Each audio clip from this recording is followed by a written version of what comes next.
एक बार एक crime reporter अपनी गाड़ी से कहीं जा रहा होता है, लेकिन अचानक उसकी गाड़ी के सामने एक आदमी बेसुध हालत में आकर गिर जाता है। तभी क्राइम रिपोर्टर अचानक अपनी गाड़ी का ब्रेक लगा लेता है, लेकिन वह बहुत घबरा जाता है। उसे समझ नहीं आता कि इतने सुनसान रास्ते में ये आदमी कहां से आया। तभी वह हिम्मत करके गाड़ी से बाहर निकलता है और उस आदमी को उठाता है। तभी वह घबराते हुए रिपोर्टर से बताता है कि कोई उसे जान से मारना चाहता है, इसलिए वह अपनी जान बचाकर भाग रहा था। लेकिन रिपोर्टर को उसकी बात पर भरोसा नहीं होता। रिपोर्टर, तुम्हें क्या हुआ है? कौन मारना चाहता है तुम्हें? मैन, कोई मुझे मारना चाहता है, इसलिए मैं भाग रहा था। फिर भी रिपोर्टर उसे अपनी गाड़ी में बैठाकर हॉस्पिटल के लिए जाने को कहता है। मैन, नो, पहले पुलिस स्टेशन चलो। लेकिन वह आदमी पहले पुलिस स्टेशन जाने की बात कहता है। अब रिपोर्टर को थोड़ा उस पर भरोसा होने लगता है, लेकिन अब रिपोर्टर के दिल में यह ख्याल आ जाता है कि क्यों ना ये केस वह सुलझा दे और बाद में पुलिस को इन्फॉर्म करे। और यही रिपोर्टर की सबसे बड़ी गलती होती है, जो कि एक नए अध्याय की शुरुआत करती है। अब तक रिपोर्टर को उस इंसान पर पूरा भरोसा हो चुका होता है और वह उसकी बातों में आ जाता है।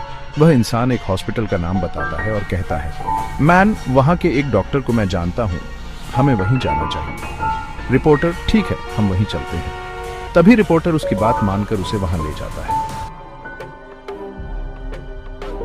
हॉस्पिटल पहुंचकर उन्हें पता चलता है कि डॉक्टर तो आज छुट्टी पर है और वह अपने घर में ही होंगे।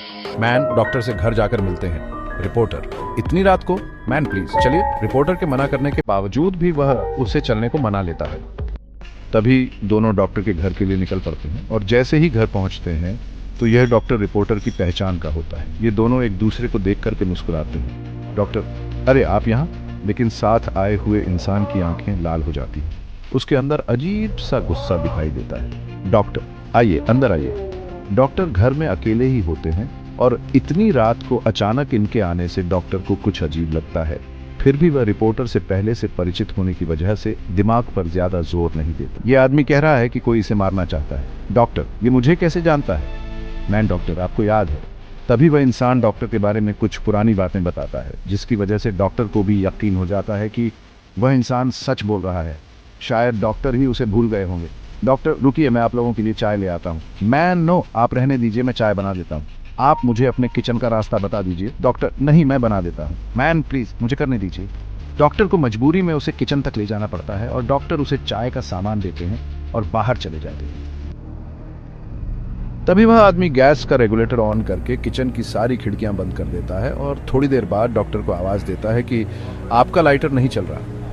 डॉक्टर, क्या हुआ? डॉक्टर जैसे ही किचन में आते हैं तो उन्हें गैस की बदबू आती है, लेकिन वह सामान्य बात समझकर उस इंसान से लाइटर लेते हैं और जैसे ही वह लाइटर जलाते हैं वह आदमी बाहर भाग जाता है और अचानक गैस की आग डॉक्टर को चपेट में ले लेती है। अचानक हुई ऐसी घटना से रिपोर्टर को कुछ समझ नहीं आता और वह रिपोर्टर उस आदमी के साथ घर के बाहर भागता है। रिपोर्टर, पुलिस को इन्फॉर्म करो। रिपोर्टर यह घटना देखकर जल्दी से पुलिस को इन्फॉर्म करता है और साथ ही साथ फायर ब्रिगेड को भी बुलाता है, लेकिन तब तक बहुत देर हो चुकी होती है।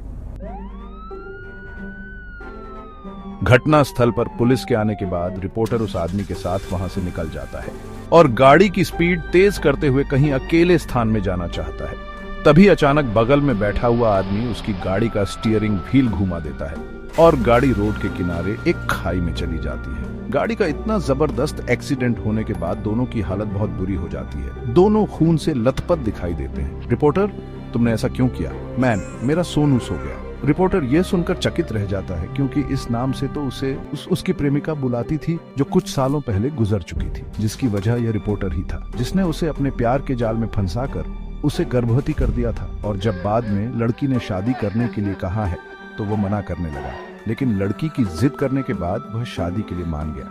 लेकिन लड़की को क्या पता कि यह तो केवल उसका दिखावा था और रिपोर्टर की मौत से यह कहानी खत्म हो जाती है।